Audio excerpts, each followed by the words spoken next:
அனைவருக்கும் சலாம், வணக்கம். நாங்கள் பார்க்கக்கூடிய விடயம் LKAS 1, இலங்கை கணக்கீட்டு நியமம் 1. சரியா? நாங்க இறுதியாக படிச்சோம் இலங்கை கணக்கீட்டு எண்ணக்கரு சட்டகம், நிதி அறிக்கைப்படுத்தல் எண்ணக்கரு ரீதியான சட்டகம். அடுத்தது நாங்க பார்த்தோம் தேர்ச்சி மட்டம் 11.1, இலங்கை கணக்கீட்டு நியமங்களின் சட்ட ரீதியான பின்னணிகளை பகுப்பாய்வு செய்தது. அப்போ உங்களுக்கு லாஸ்ட் கிளாஸ்ல சொன்னேன், அடுத்த கிளாஸ்ல இருந்து கணக்கீட்டு நியமங்களும் இலங்கை நிதி அறிக்கையிடல் நியமங்களும் ஆரம்பிக்கப்படும். அதன் அடிப்படையில இன்றைக்கு நாங்க கணக்கீட்டு நியமங்கள் ஆரம்பிக்க போறோம். கணக்கீட்டு நியமம் 1, LKAS 1, நிதி கூற்றுக்களை முன்னிலைப்படுத்தல் அல்லது நிதி கூற்றுக்களை வெளிப்படுத்தல் என்று சொல்லுவோம். சரியா? இலங்கையில காணப்படக்கூடிய சகல வரையறுக்கப்பட்ட பொது கம்பெனிகளும் நிதி கூற்றுக்களை தயாரிச்சு எப்படி வெளிப்படுத்தணும், அது தொடர்பான வழிகாட்டுதல், அது தொடர்பான நடைமுறைப்படுத்தல் இந்த LKS 1ல கூறப்படுது. சரியா? எனவே எல்லாருக்கும் டியூட் போடப்பட்டிக்கு டியூட்டை பார்த்துக்கோங்க. இது முழுமையான நோட்ஸ் விடயம். LKS 1 சொல்றது உங்களோட டீச்சர் கைட், உங்களோட ஆசிரியர் வழிகாட்டில போடப்பட இல்லை. ஆனா LKS 1க்கு அமையத்தான் நிதி கூற்றுகளை வெளிப்படுத்தணும். எனவே ஒரு சுருக்கமான விடயம், கொஞ்சம் நோட்ஸ் தான் இங்கே பார்த்து கொள்வோம். எனவே பாருங்க, இலங்கை கணக்கீட்டு நியமம் 1, LKAS 1, நிதி கூற்றுக்களை முன்னிலைப்படுத்தல் அல்லது வெளிப்படுத்தல். இதான் அந்த நியமம். சரியா? நிதி கூற்றுக்களை முன்னிலைப்படுத்தல் அல்லது வெளிப்படுத்தல். LKS 1 என்ன? முதலாவது பாருங்க, இலங்கையில காணப்படக்கூடிய சகல வரையறுக்கப்பட்ட பொது கம்பெனிகள் என்ன செய்யணும்? நிதி கூற்றுக்களை தயாரிக்கணும். அப்படி நிதி கூற்றுக்களை தயாரிச்சு அக்கறை செலுத்தும் தரப்பினர்களுக்கு வழங்கணும் அல்லது வெளிப்படுத்தணும். அவங்களோட கம்பெனி வினா பாட்டுல போட்டியும் LKS 1க்கு அமைய, LKS 1க்கு அமைய அல்லது கணக்கீட்டு நியமம் 1க்கு அமைய பின்வருவனவற்றை தயாரிக்க சொல்லும். இலாப நட்டம் ஏனைய முற்றுமடங்கிய வருமான கூற்று, உரிமையாண்மை மாற்றல் கூற்று, அடுத்தது நிதி நிலைமை கூற்று, இப்படி தயாரிக்க சொல்லுவாங்க. எனவே இந்த LKS 1க்கு அமையதான் நாங்க நிதி கூற்றுக்களை அக்கறை செலுத்தும் தரப்பினருக்கு வழங்கணும், முன்னிலைப்படுத்தணும். ஓகேயா? எனவே இதுல காணப்படக்கூடிய நோட்ஸ் விடயங்கள் குறிப்புகளை படிச்சு கொள்ளும். எனவே முதலாவது பாருங்க, LKS 1க்கு அமைய நாங்க என்னத்தை படிக்கணும்டா, முதலாவது விடயம் LKS 1 பிரதான நோக்கம் என்ன? LKS 1க்கு அமைய நிதி கூற்றுக்களின் நோக்கம் என்று பார்ப்போம்.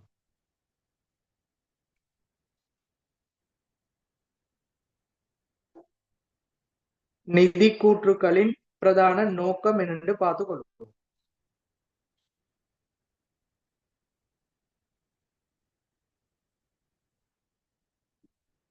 நிதி கூற்றுக்களின் பிரதான நோக்கம்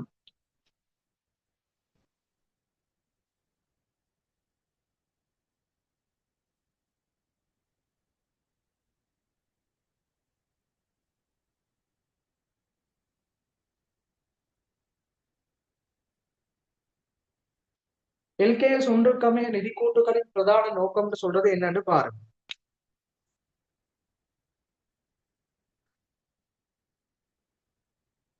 ஒரு வணிகத்தின் நிதி நிலைமை, வணிகத்தின் நிதி நிலைமை, அடுத்தது நிதி பெறுபேறு. வணிகத்தின் நிதி நிலைமைன்னு சொல்றது சொத்துக்கள், பொறுப்புகள், உரிமையாண்மை. வணிகத்திட நிதி பெறுபேறுன்னு சொல்றது இலாபம் அல்லது நட்டம். அப்ப தெளிவா பாருங்க, ஒரு வணிகத்தின் நிதி நிலைமை, நிதி பெறுபேறு, அடுத்தது இலாபத்தன்மை, காசு பாய்ச்சல்கள். காசு பாய்ச்சல் நீங்க சொல்றது உட்பாய்ச்சலும் வெளிப்பாய்ச்சலும். ஒரு வணிகத்தின் நிதி நிலைமை, நிதி பெறுபேறு, லாபத்தன்மை, காசு பாய்ச்சல் என்பவற்றை அதை பயன்படுத்தும் பிரிவினர்கள், அல்லது அக்கறை செலுத்தும் தரப்பினர் ஆகியவற்றுக்கு தீர்மானங்களை மேற்கொள்வதற்கு பொருளாதார தகவல்களை வழங்குதல். பொருளாதார தகவல்களை வழங்குதல். என்ன நாங்க சொல்லுவோம், எல்கேஎஸ் ஒன்றுக்கமைய நிதி கூற்றுக்களின் பிரதான நோக்கம். எல்கேஎஸ் ஒன்றுக்கமைய நிதி கூற்றுக்களின் பிரதான நோக்கம் அப்படின்னா என்ன? எல்கேஎஸ் ஒன்றுக்கமைய நிதி கூற்றுக்கள நோக்கம் அந்த எல்கேஎஸ் ஒன்றுல எப்படி குறிப்பிடப்பட்டிக்கோ அதே அடிப்படையில நாங்க படிச்சு கொள்ளணும். நோட்ஸ பாருங்க. வணிகத்தின் நிதி நிலைமைண்டா அந்த சொத்துக்கள், பொறுப்புகள், உரிமையாண்மை தொடர்பான விடயம். நிதி பெறுபெருண்டா லாப நட்டம், இலாபத்தன்மை, காசு பாய்ச்சல்கள் என்பவற்றை அதனை பயன்படுத்தும் பிரிவினர்களுக்கு அல்லது அக்கறை செலுத்தும் தரப்பினர்களுக்கு பொருளாதார தீர்மானங்களை மேற்கொள்ள தேவையான தகவல்களை வழங்குதல். சரியா? இதை நாங்க சொல்லுவோம் நிதி கூற்றுக்களின் பிரதான நோக்கம். சோட்டா சொன்னா அந்த நிதி கூற்றுக்களை பயன்படுத்தும் அக்கறை செலுத்தும் தரப்பினர்களுக்கு நிதி பெறுபேறு, நிதி நிலைமை, காசு பாய்ச்சல் தொடர்பான அந்த தகவல்களை தீர்மானங்கள் மேற்கொள்ள வழங்குதல். சரியா? இதான் நிதி கூற்றுக்களின் பிரதான நோக்கம். சும்மா நோமலா நாங்க முதலாவது தேர்ச்சியில படிச்ச மாதிரி வணிகத்தின் மீது அல்லது கணக்கீட்டு அலகுகள் மீது அக்கறை செலுத்தும் தரப்பினர்களுக்கு தீர்மானங்களை மேற்கொள்ள தகவல் வழங்குதல் என்று சொல்ல இயலாது. இங்க நியமத்துல எப்படி சொல்லப்படுதோ அதே மாதிரி சொல்லணும். எப்படி நியமத்துல சொல்லப்படுது? பிரதானமா 4 விடயங்கள் சொல்றாங்க. நிதி நிலைமை, நிதி பெறுபேறு, லாபத்தன்மை, காசு பாய்ச்சல் என்பவற்றை அக்கறை செலுத்தும் தரப்பினர்களுக்கு தீர்மானங்களை மேற்கொள்ளக்கூடிய முறையில், பொருளாதார தீர்மானங்களை மேற்கொள்ளக்கூடிய முறையில் தகவல்களை வழங்குறது இந்த நிதி கூற்றுக்களின் பிரதான நோக்கமாகும். இது என்னத்திற்கமைய? எல்கேஎஸ் ஒன்றுக்கமைய. சரியா? எனவே தெளிவான முறையில பாருங்க. ஒரு வணிகத்தின் நிதி நிலைமை, நிதி பெறுபேறு, லாபத்தன்மை, காசு பாய்ச்சல் என்பவற்றை பயன்படுத்தும் பிரிவினர்கள், அக்கறை செலுத்தும் தரப்பினர்கள் பொருளாதார தீர்மானங்களை மேற்கொள்ள தேவையான தகவல்களை வழங்குதல். இது முதலாவது விடை. ஒரு நிதி நிலைமை, ஒரு நிறுவனத்தின் சொத்துக்கள், பொறுப்புகள், உரிமை எப்படி காணப்படுது, ஒரு நிறுவனத்துல லாப நட்டம் எப்படி வருது, ஒரு நிறுவனம் உட்பாய்ச்சல், வெளிப்பாய்ச்சல் குறிப்பிட்ட ஆண்டுக்கு எப்படி வருது, லாபத்தன்மை எப்படி காணப்படுது, இந்த தகவல்களை பொருளாதார தீர்மானங்களை மேற்கொள்வதற்கு அக்கறை செலுத்தும் தரப்பினருக்கு வழங்குறது எல்கேஎஸ் ஒன்றுக்கமைய நிதி கூற்றுக்களின் பிரதான நோக்கமாகும். ஓகே, இறுதியா நோட்ஸ பாருங்க.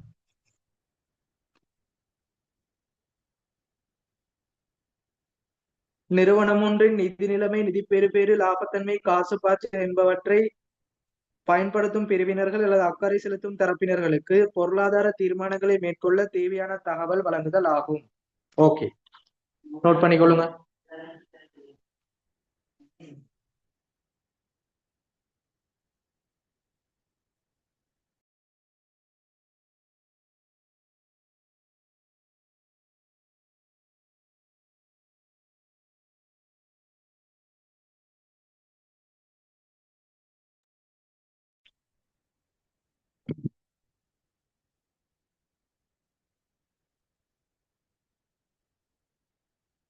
ஓகே, அடுத்தது பாருங்க.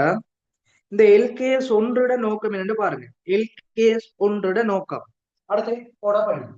எல்கேஎஸ் ஒன்றுட நோக்கம் என்ன? இப்ப நாங்க பார்த்தது எல்கேஎஸ் ஒன்றுக்கமே நிதி கூற்றுக்கள நோக்கம். இப்ப நாங்க பார்க்க போறது எல்கேஎஸ் ஒன்றுட நோக்கம். எல்கேஎஸ் ஒன்று, இலங்கை கணக்கீட்டு நியமம் ஒன்றுட அடிப்படை நோக்கம் என்ன? என்னத்துக்கு எல்கேஎஸ் ஒன்று பயன்படுத்தப்படுது பார்த்துக்கொள்ளுங்க.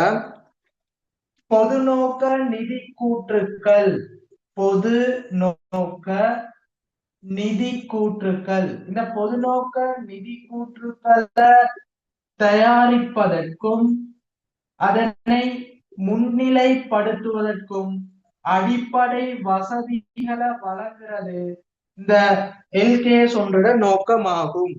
எப்படி? பொது நோக்க நிதி கூற்றுக்களை தயாரித்து அதனை முன்னிலைப்படுத்துவதற்கு தேவையான அடிப்படை வசதிகளை வழிகாட்டுதல், அதனை வழங்குதல் எல்கேஎஸ் ஒன்றோட நோக்கம். எப்படி?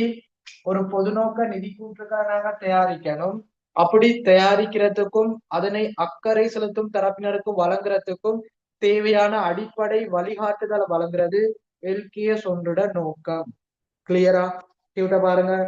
பொது நோக்க நிதி கூற்றுக்களை தயாரித்து முன்னிலைப்படுத்துவதற்கு பொதுநோக்க நிதி கூற்றுக்களை தயாரித்து முன்னிலைப்படுத்துவதற்கு தேவையான அடிப்படைகளை வசதிகளை வழிகாட்டுதல். சரியா? அப்ப 2 விடயங்கள் இங்க படிக்கிறோம்.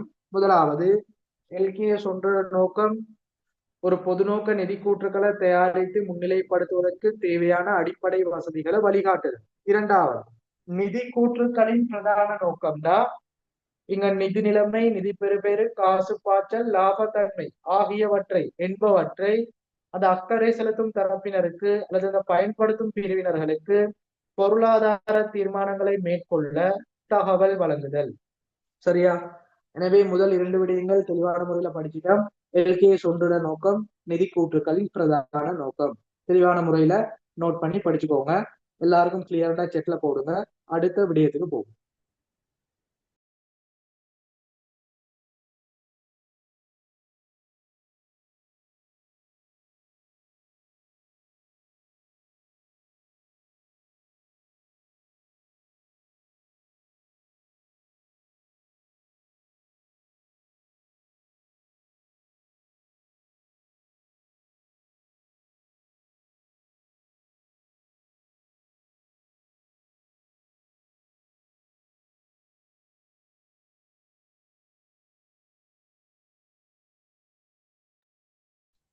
சரியா? பாத்துக்கோங்க.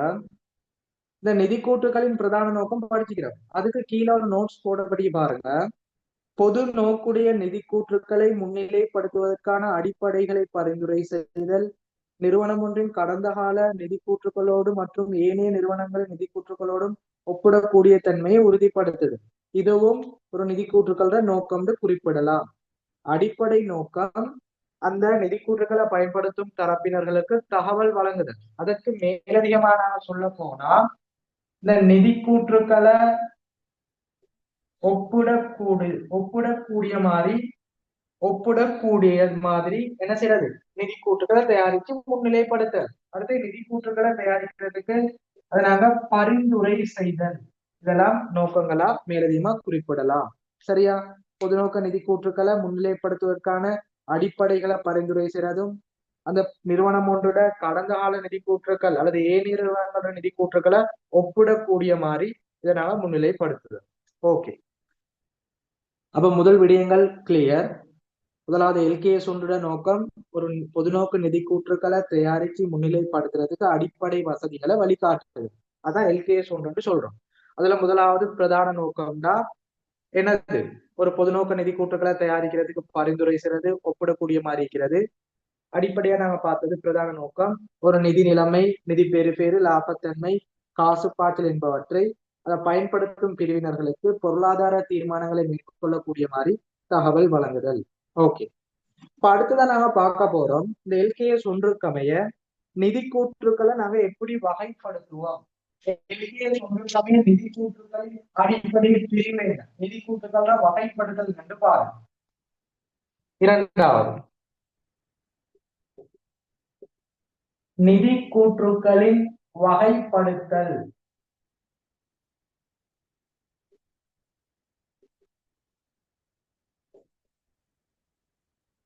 நிதி கூற்றுக்களின் வகைப்படுத்தல் இதுல 2 விடயங்கள் காணப்படுது. முதலாவது பொது நோக்க நிதி கூற்றுக்கள். முதலாவது என்ன?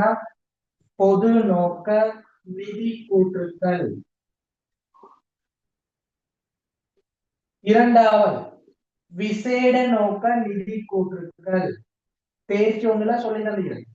பொது நோக்க நிதி கூற்றுக்கள், விசேட நோக்க நிதி கூற்றுக்கள். எனவே தெளிவான முறையில பாருங்க. எல்கேஎஸ் ஒன்றுக்கமைய நிதி கூற்றுக்களை நாங்க 2ஆக வகைப்படுத்துவோம். முதலாவது பொது நோக்க நிதி கூற்றுக்கள், இரண்டாவது விசேட நோக்க நிதி கூற்றுக்கள். இந்த பொது நோக்க நிதி கூற்றுக்கள் தொடர்பாக 2018-2020 ஆண்டு பாஸ் பேப்பர்ல வினாக்கள் இடம்பெற்றிருக்கு. விசேட நோக்க நிதி கூற்றுக்கள் ஒரு எதிர்பார்க்கை வினாவாக காணப்படுது, இன்னும் கேட்கப்படவில்லை. சரியா? 2024 ஆண்டு பேப்பர்ல கேட்கப்படலாம். சாரி, 2025 ஆண்டு பேப்பர்ல கேட்கப்படலாம். 2025 பேப்பர். சரியா? எனவே பாருங்க, நிதி கூற்றுக்களை 2ஆ வகைப்படுத்துறோம். பொது நோக்க நிதி கூற்றுக்கள், விசேட நோக்க நிதி கூற்றுக்கள். பொது நோக்க நிதி கூற்றுக்கள் விசேட நோக்க நிதி கூற்றுக்கள்டா என்ன? பொது நோக்க நிதி கூற்றுன்னு சொல்றது ஒரு நிறுவனத்துல காணப்படக்கூடிய அனைத்து அக்கறை செலுத்தும் தரப்பினர், அதாவது உள்ளக தரப்பினர் மற்றும் வெளியக தரப்பினருக்காக தயாரிக்கக்கூடிய நிதி கூற்று ஆகும். விசேட நோக்க நிதி கூற்றுனா என்ன?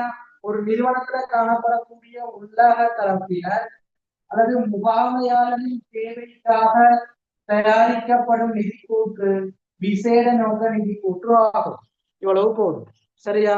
அப்ப டியூப்ல தெளிவான முறையில போடப்படி எல்கேஎஸ் ஒன்றுக்கமைய நிதி கூற்றுக்களை வகைப்படுத்துறது. அதுல அடிப்படை வகைன்னு சொல்றது இரண்டு. முதலாவது பொது நோக்க நிதி கூற்று, இரண்டாவது விசேட நோக்க நிதி கூற்று.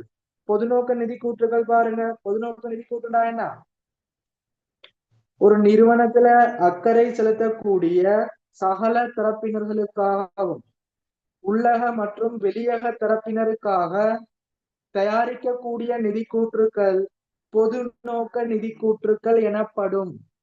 அந்த நிறுவனத்துல காணப்படக்கூடிய தற்கால எதிர்கால முதலீட்டாளர், கடன் வழங்குனர், ஏனைய கடன் கொடுத்தோர், உள்ளக தரப்பினர், முகாமையாளர், வெளித்தரப்பினர் போன்ற சகல தரப்பினருக்காகவும் தயாரிக்கக்கூடிய நிதி கூற்று பொது நோக்க நிதி கூற்று. இரண்டாவது பாருங்க, விசேட நோக்க நிதி கூற்றுண்டா நிறுவனத்தின் முகாமையாளர்கள் அல்லது உள்ளக தரப்பினர்கள் அவர்களின் தேவைகளுக்காக தயாரிக்கப்படும் நிதி கூற்று விசேட நோக்க நிதி கூற்றுக்கள் ஆகும். ஓகேயா? இவ்வளவுதான் விட. அப்ப பொது நோக்க நிதி கூற்றுண்டா நிறுவனத்துல காணப்படக்கூடிய ரெண்டு தரப்பினருக்கும் தயாரிக்கிறது. விசேட நோக்க நிதி கூற்றுண்டா முகாமையாளருக்காக தயாரிக்கிறது. தேவையான விடயங்களை நோட் பண்ணி படிச்சுக்கொள்ளும்.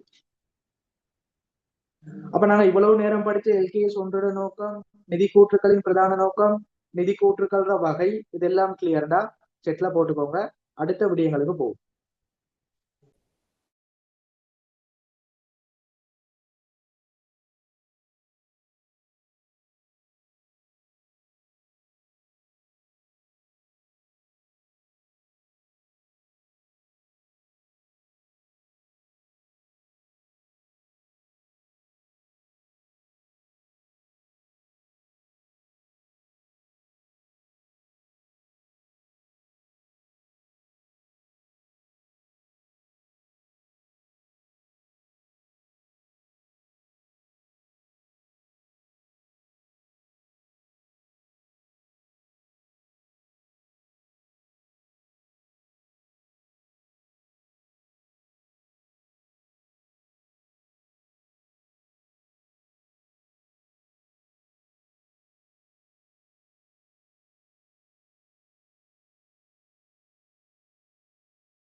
ஓகே, நாங்க அடுத்த விடயங்களை பார்ப்போம். அடுத்த இந்த எல்கேஎஸ் ஒன்றுல சின்ன சின்ன கான்செப்ட் தான் இது. சரியா? சின்ன சின்ன விடயம் அதை மட்டும் பார்த்துட்டு போகும். உங்களுக்கு எல்கேஎஸ் ஒன்றுல பெரிய விடயங்கள் ஒன்றும் இல்லை, இதெல்லாம் கணக்கு விடயங்கள் இல்லை, சிறிய சிறிய விடயங்களுக்கு அந்த விடயங்களை பார்த்துட்டு போகும். ஏற்கனவே நீங்க படிச்ச விடயங்களும் காணப்படலாம். அடுத்தது பாருங்க, எல்கேஎஸ் ஒன்றுக்கமைய நிதி கூற்றுக்களின் தொகுதிகள் அல்லது நிதி கூற்றுக்களின் கூறுகள் என்னன்னு பாருங்க. நிதி கூற்றுக்களின் தொகுதிகள் அல்லது நிதி கூற்றுக்களின் கூறுகள் அப்படின்னா என்னன்னு பார்ப்போம். அல்லது நிதி கூற்றுக்கள்னா என்னன்னு பார்ப்போம். உங்களுக்கு எல்கேஎஸ் ஒன்றுக்கமைய நிதி கூற்றுக்களை 5ஆக வகைப்படுத்தப்படுது. நிதி கூற்றுக்களின் கூறுகள் அல்லது நிதி கூற்றுக்களின் தொகுதிகள் பார்த்துக்கோங்க. இது ஏற்கனவே படிச்சுக்கிறோம். எல்கேஎஸ் ஒன்றுக்கமே தான் நாங்க நிதி கூற்றுக்களை வகைப்படுத்துவோம். சரியா? கணக்கு எண்ணக்கரு சட்டத்திலையும் படிச்சுக்கிறோம். ஆனா பிரதானமா எல்கேஎஸ் ஒன்றுக்கமே தான் நிதி கூற்றுகளோட கூறுகளை நாங்கள் வெளிப்படுத்துறது. முதலாவது இலாபம் அல்லது நட்டம் ஏனைய முற்றுமடங்கிய வருமான கூற்று. முதலாவது காலப்பகுதிக்கான இலாபம் அல்லது நட்டம் ஏனைய முற்றுமடங்கிய வருமான கூற்று. காலப்பகுதிக்கான இலாபம் அல்லது நட்டம் ஏனைய முற்றுமடங்கிய வருமான கூற்று. இரண்டாவது பாருங்க, குறித்த தினத்தில் நிதி நிலைமை கூற்று. குறித்த தினத்தில் நிதி நிலைமை கூற்று. அடுத்த மூன்றாவது காலப்பகுதிக்கான உரிமையாண்மை மாற்றல் கூற்று. காலப்பகுதிக்கான உரிமையாண்மை மாற்றல் கூற்று. அடுத்து நான்காவது பாருங்க, காலப்பகுதிக்கான காசு பாய்ச்சல் கூற்று. காசு பாய்ச்சல் கூற்று. அடுத்து இறுதியா காலப்பகுதிக்கான கணக்கீட்டு கொள்கைகள்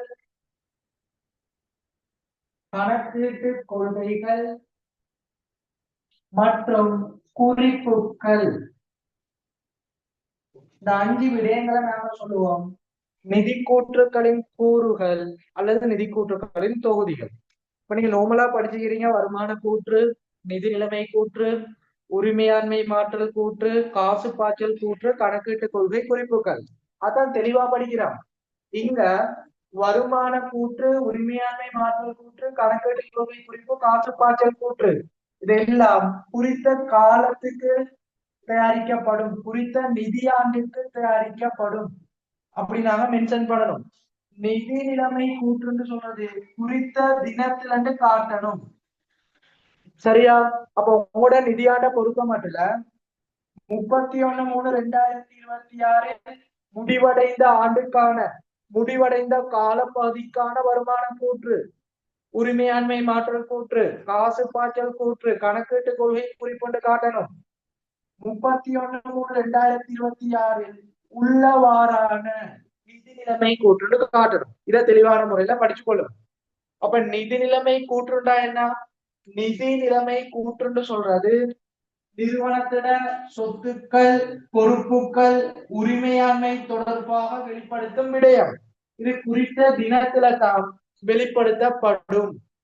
அடுத்தது காலப்பகுதிக்கான லாப நட்டம் ஏனைய முற்றுமடங்கிய வருமான கூற்றுண்டா இங்க லாபமும் நட்டமும் வரும். அதோட சேர்த்து ஏனைய முற்றடக்க வருமானமும் தொடர்புப்படும். அதாவது மீள் மதிப்பீட்டு மிகை குறை இங்க இடம்பெறும்.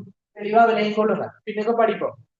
இதுவரைக்கும் நாங்க வருமான கூட்டுக்கு மட்டும்தான் படிச்சோம். அங்க லாப நட்டம் மட்டும்தான் வரும்.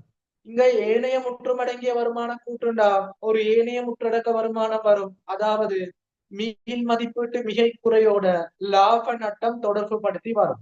அதான் லாப நட்டம் ஏனைய முற்றுமடங்கிய வருமான கூற்று. நிதிநிலைமை கூற்றுண்டா சொத்து, பொறுப்பு, உரிமை.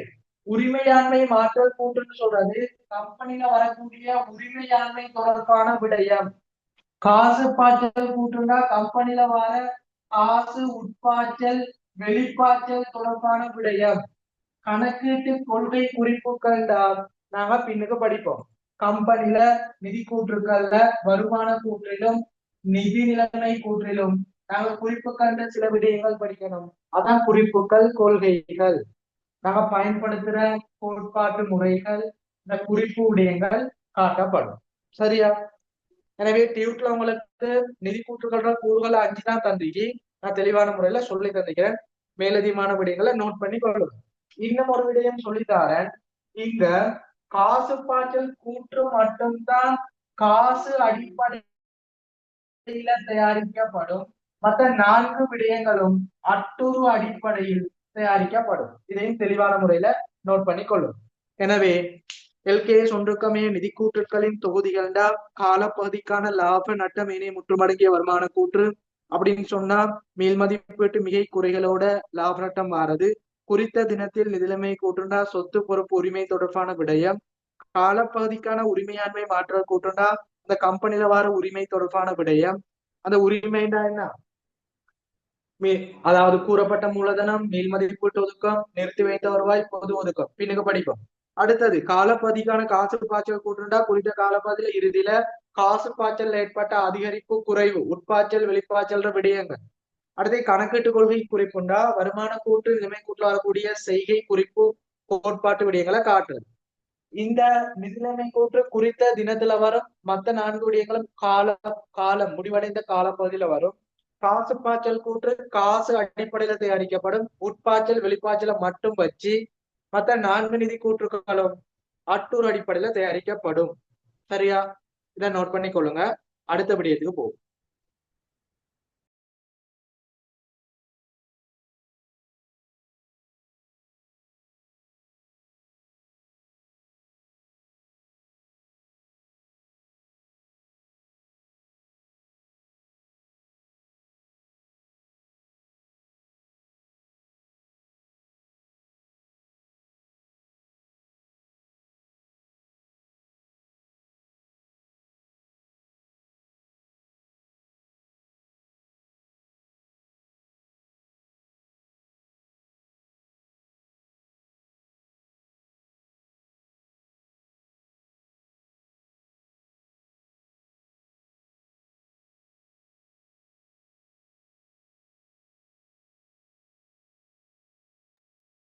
ஓகே, பாருங்க. அடுத்த விடயம், இந்த எல்கேஎஸ் ஒன்றுக்கமைய நிதி கூற்றுக்களின் மூலகங்கள் ஏற்கனவே படிச்சது, அதை மட்டும் பார்த்துக்கொள்ளும்.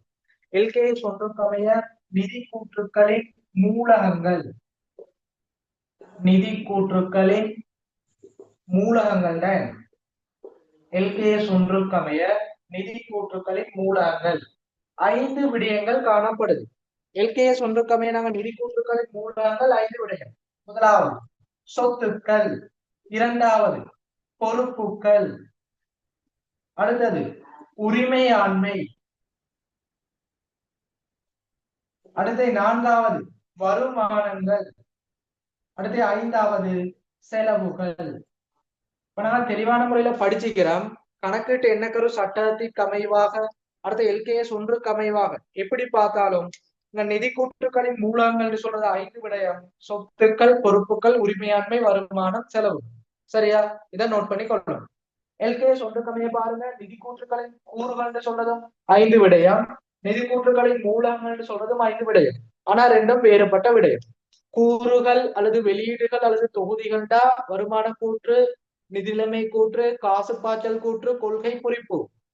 மூலகங்கள் 5 விடயம்: சொத்து, பொறுப்பு, உரிமை, வருமானம், செலவு. ஓகேயா? டியூட பாருங்க.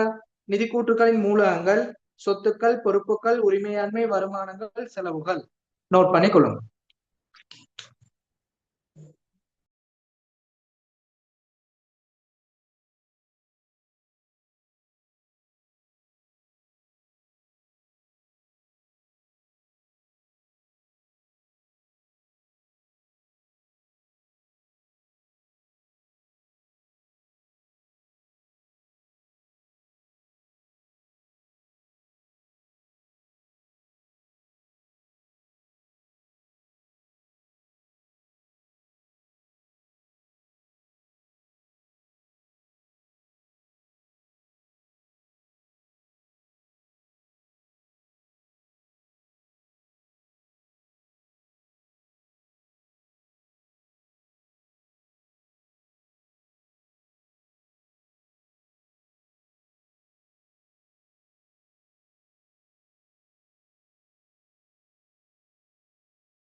பாருங்க, எல்கேஎஸ் ஒன்றுக்கு அமைய அடுத்ததான் நாம பார்க்கக்கூடியது நிதி கூற்றுக்களை தயாரித்து அதை முன்னிலைப்படுத்துவதற்கு பொறுப்பு வாய்ந்த நிறுவனம் அல்லது பொறுப்பான தரப்பினர் யாருக்கு பார்க்க போறோம். சரியா? ஒரு பொதுநோக்க நிதி கூற்றுக்களை தயாரிச்சு அதை முன்னிலைப்படுத்துறதுக்கு பொறுப்பான நிறுவனம் அல்லது பொறுப்பு வாய்ந்த தரப்பினர் யாருன்னு பார்க்க போறோம். எனவே பாருங்க, நிதி கூற்றுக்களுக்கு பொறுப்புடைய தரப்பினர், நிதி கூற்றுக்களை தயாரிப்பதற்கான பொறுப்புடைய தரப்பினர் அல்லது நிதி கூற்றுக்களை தயாரிப்பதற்கு பொறுப்பான பிரிவு என்று பாருங்க. நிதி கூற்றுக்களை தயாரிப்பதற்கு பொறுப்பான தரப்பினர் அல்லது நிதி கூற்றுக்களை தயாரிப்பதற்கான பொறுப்பான பிரிவு. அதாவது ஒரு வணிகத்துல நிதி கூற்றுக்களை தயாரித்தல் மற்றும் சமர்ப்பித்தல் ஆகியவற்றுக்கு பொறுப்பான ஒரு நிறுவனம் என்று சொல்றது அங்க காணப்படக்கூடிய இயக்குனர் சபை, காணப்படக்கூடிய இயக்குனர் சபை அல்லது உயர்மட்ட முகாமையாளர் சொல்லுவோம். ஒரு நிதி கூற்றுக்களை தயாரித்தல் மற்றும் சமர்ப்பித்தல் இதுக்கு பொறுப்பான நிறுவனம் நாங்க சொல்றது பொறுப்பான பிரிவு இயக்குனர் சபையாகும் அல்லது உயர்மட்ட முகாமையாளர் ஆகும். இதை நோட் பண்ணி கொள்ளும். இது முக்கியமான விடை. LKS ஒன்றுக்கமைய நாங்க ஒரு நிதி கூற்றுக்களை தயாரிச்சு வெளியிடணுமா இருந்தா அங்க யாரு பொறுப்பு வாய்ந்த பிரிவினர்டா அங்க காணப்படக்கூடிய இயக்குனர் சபையாகும் அல்லது உயர்மட்ட முகாமையாளர் ஆகும்.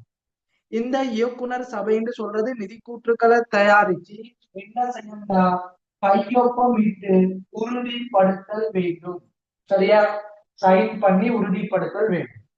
எனவே சிறிய ஒரு விடயம், நாங்க பொது நோக்க நிதி கூற்றுக்களை தயாரிச்சு அதை வெளியிடுற பொறுப்பான நிறுவனம், பொறுப்பான பிரிவு இயக்குனர் சபை. இதை மட்டும் தெரிஞ்சுக்கொள்ளும். எனவே டியூட்ட பாருங்க, நிதி கூற்றுக்களை தயாரித்து வெளியிடுவதற்கு பொறுப்புடைய தரப்பினர் அல்லது பிரிவு. கீழே பாருங்க நோட்ட, வணிகத்தின் நிதி கூற்றுக்களை தயாரித்தல் சமர்ப்பித்தல் தொடர்பில் பொறுப்புடைய தரப்பினர் இயக்குனர் சபையாகும் அல்லது இயக்குனர் குழுவாகும். அடுத்தது பாருங்க, அல்லது உயர்மட்ட நிர்வாக அமைப்புகள் ஆகும். அது கீழே போடப்பட்டிக்கு நிதி கூற்றுக்களின் இயக்குனர்கள் கையொப்பமிட்டு உறுதிப்படுத்தல் வேண்டும். நிதி கூற்றுக்களில் இயக்குனர்கள் கையொப்பமிட்டு உறுதிப்படுத்தல் வேண்டும். ஓகே, இதை நோட் பண்ணிக்கோங்க. அடுத்த விடயத்துக்கு போவோம். சின்ன சின்ன விடயங்களை பார்ப்போம். LKS ஒன்றுக்கு அமைய இந்த விடயங்கள் எப்படி கூறப்படுது, எப்படி வெளிப்படுத்தப்படுதுன்னு பார்ப்போம்.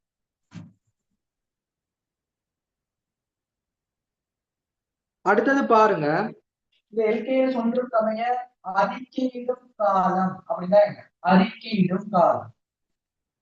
LKS ஒன்றுக்கு அமைய அறிக்கையிடும் காலம், நிதி கூற்றுக்களை அறிக்கையிடும் காலம் அப்படின்னா என்ன?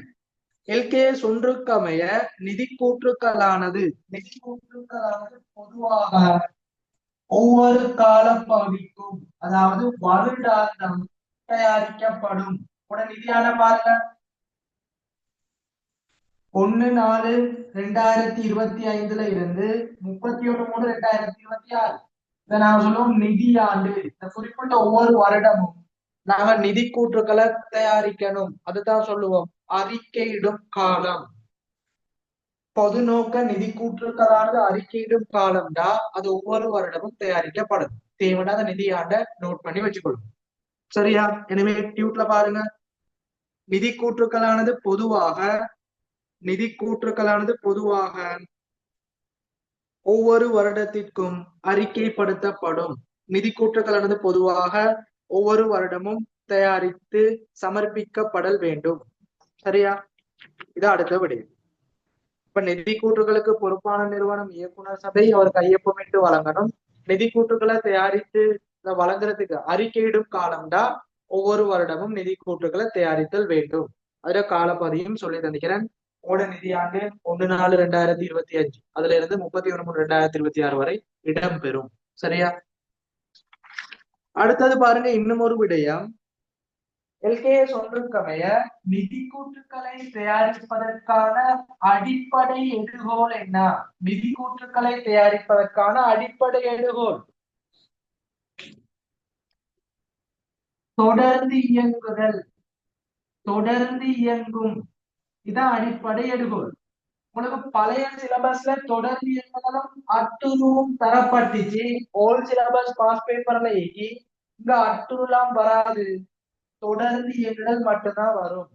அப்போ ஒரு நிதி கூற்றுக்களை தயாரிப்பதற்கான அடிப்படை எடுகோல்னு சொல்றது தொடர்ந்து இயங்குதல். அதாவது ஒரு நிறுவனமானது தனது செயற்பாட்டு கருமங்களை எதிர்பார்க்கும் எதிர்கால பகுதிக்கு தொடர்ச்சியாக இயங்க வேண்டும் என்ற அடிப்படையில நிதி கூட்டுக்களை தயாரிக்கிறது தொடர்ந்து இயங்குதல். தொடர்ந்து இயங்குதல்னா இப்ப நீங்க தீர்மானிக்கிறீங்க, நான் ஒரு நிறுவனம் ஆரம்பிக்கிறேன், அது 10 வருடத்துக்கு தொடர்ச்சியா நடக்குது, இதான் எங்களோட எதிர்பார்ப்பு, இதான் எங்களோட எடுகோல். அப்போ ஒரு நிறுவனம் தனது செயற்பாட்டு கருமங்களை எதிர்பார்க்கும் எதிர்கால பகுதிக்கு தொடர்ச்சியாக இயங்க வேண்டும் என்ற அடிப்படையில நிதி கூட்டுக்களை தயாரிச்சா அது என்ன சொல்லுவோம்? தொடர்ந்து இயங்கும் எண்ணக்கரு. இந்த அடிப்படையில தான் நிதி கூற்றுகள் தயாரிக்கப்படுது. எனவே புதிய பாடத்திட்டத்திற்கு அமைவாக நிதி கூற்றுக்களை தயாரிக்கிற அடிப்படை எடுகோல்னா தொடர்ந்து இயங்குதல் மட்டும்தான், அட்டுரு வராது. ஓகேயா? இதுல 3 விடயங்கள் சிறிய சிறிய பகுதி பார்த்துக்கிறோம். முதலாவது, நிதி கூற்றுகளுக்கான பொறுப்பு இயக்குனர் சபை அவர் கையொப்பமிட்டு வழங்கணும். நிதி கூற்றுக்கள் அறிக்கையிடும் காலம்னா ஒவ்வொரு வருடமும் நிதி ஆண்டுக்கு தயாரிக்கணும். நிதி கூற்றுக்கள் அடிப்படை எடுக்கொண்டா தொடர்ந்து இயங்குதல். எனவே டியூட்ட பாருங்க, தொடர்ந்து இயங்குதல் போட்டு எப்படி போடப்பட்டீங்க? நிறுவனமானது தனது செயற்பாட்டு கருமங்களை எதிர்பார்க்கும் எதிர்கால பகுதிக்கு தொடர்ச்சியாக இயங்க வேண்டும் என்ற அடிப்படையில் நிதி கூற்றுக்களை தயாரித்தல் வேண்டும். ஓகேயா? அடுத்து நாங்க இறுதியா பார்ப்போம் எல்கேஎஸ் ஒன்றுக்கமைய வெளிப்படுத்தல் அதோட விடயங்கள் என்னென்று பார்ப்போம். அதோட எல்கேஎஸ் ஒன்று முடிவடையும். எல்கேஎஸ் ஒன்றுக்கமைய நிதி கூற்றுக்கள்ற வெளிப்படுத்தல் என்னென்று பார்ப்போம்.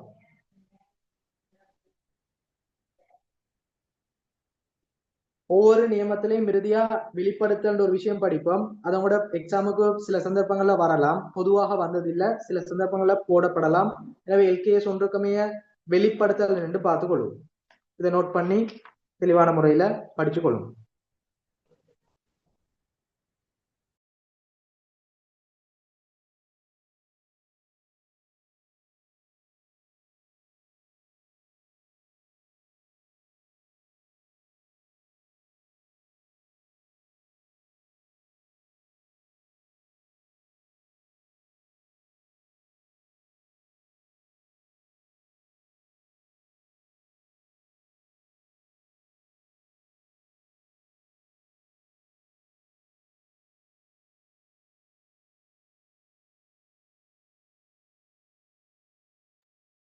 ஓகே, இறுதியா பாத்துக்கோங்க.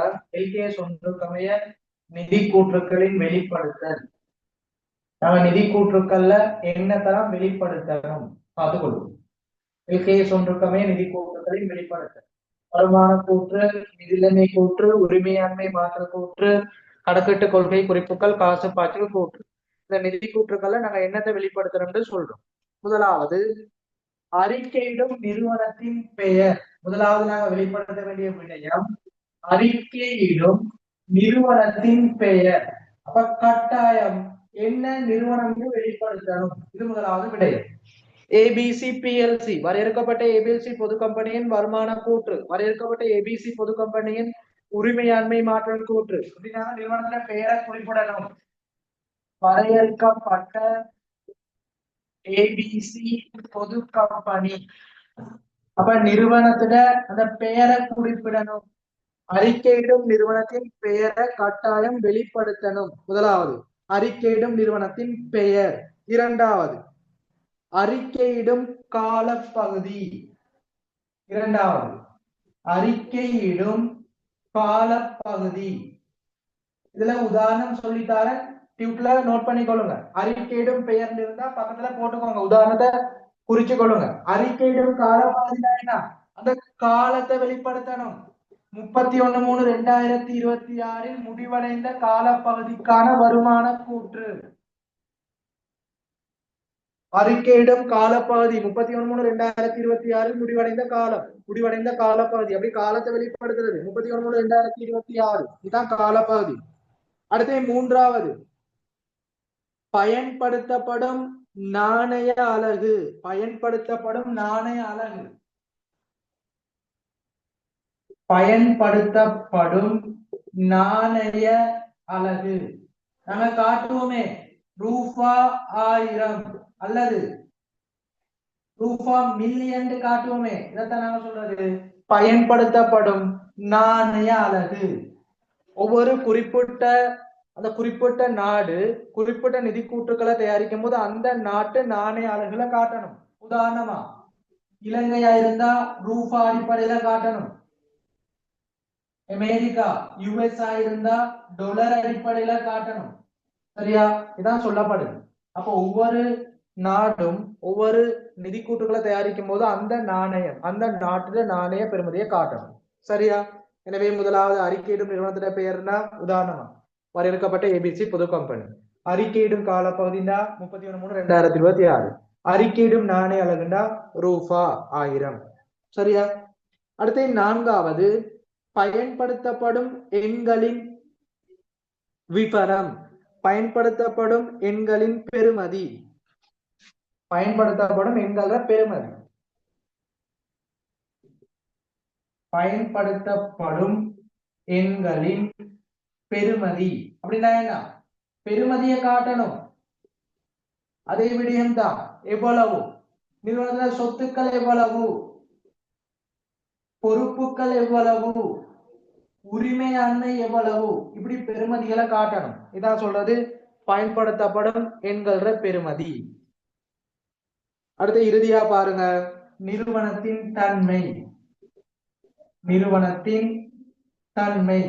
இந்த நிறுவனமானது சிறிய நிறுவனமா அல்லது நடுத்தரமானதா அல்லது பாரிய நிறுவனம் அல்லது வரையறுக்கப்பட்ட பொது கம்பெனியா அல்லது தனி கம்பெனியா, இப்படி நாங்க நிறுவனங்கள தன்மையை காட்டலாம். அல்லது நிறுவனமானது பொருட்கள் சேவைகளோட தொடர்பானதா அல்லது சேவை வணிகமா, நிறுவனமானது லாப நோக்கமா அல்லது சேவை நோக்கமா, இப்படி நிறுவனத்துல தன்மையை காட்ட முடியும். சரியா? தெளிவான முறையில விளங்கிக் கொள்ளுங்க. எல்கேஎஸ் ஒன்றுக்கமைய நிதி கூற்றுக்களை வெளிப்படுத்துறது 5 விடயங்கள் சொல்லப்பட்டிருக்கு. முதலாவது என்ன? அறிக்கையிடும் நிறுவனத்தின் பெயர். இரண்டாவது அந்த அறிக்கையிடும் காலப்பகுதி. மூன்றாவது பயன்படுத்தப்படும் நாணய அலகு, பயன்படுத்தப்படும் எண்களின் பெறுமதி, நிறுவனத்தின் தன்மை. இவ்வளவுதான் நிதி கூற்றுக்களை வெளிப்படுத்துற விடயம். சரியா? நோட் பண்ணிக்கொள்ளுங்க.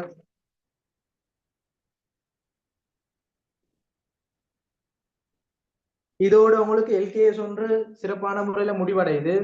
அப்ப உங்களுக்கு டீச்சர் கைட்ல எல்கேஎஸ் ஒன்று போடப்படையில ஒரு சில மாணவர்கள் சொன்னீங்க நான் ஸ்கூல்ல எல்கேஎஸ் ஒன்று படிக்க இல்லை, கிளாஸ்லயும் படிக்கலன்னு சொன்னீங்க.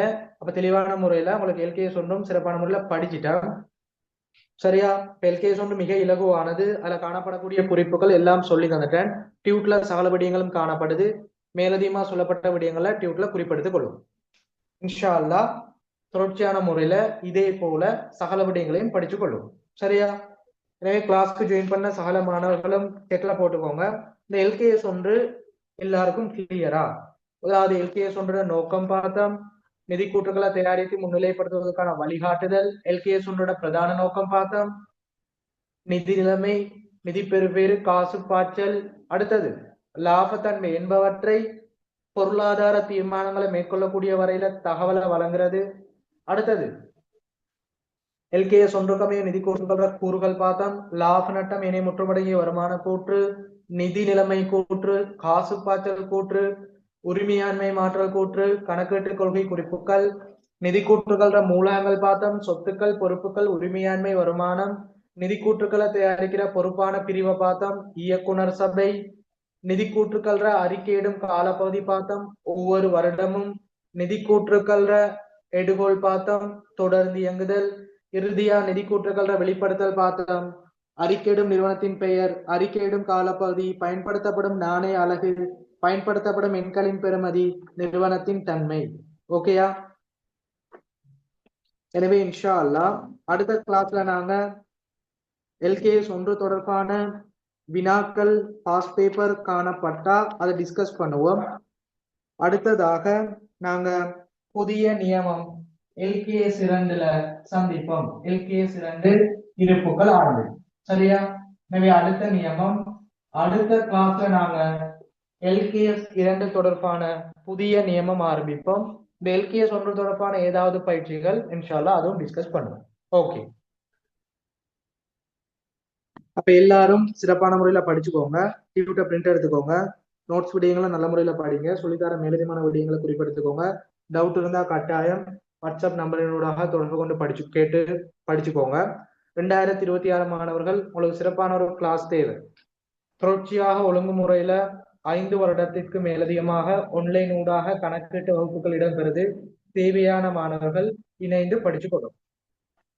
இன்ஷா அல்லாஹ் அடுத்த கிளாஸ் சந்திப்போம். தேங்க்யூ. ஜஸாக்கல்லாஹ் ஹைரன்.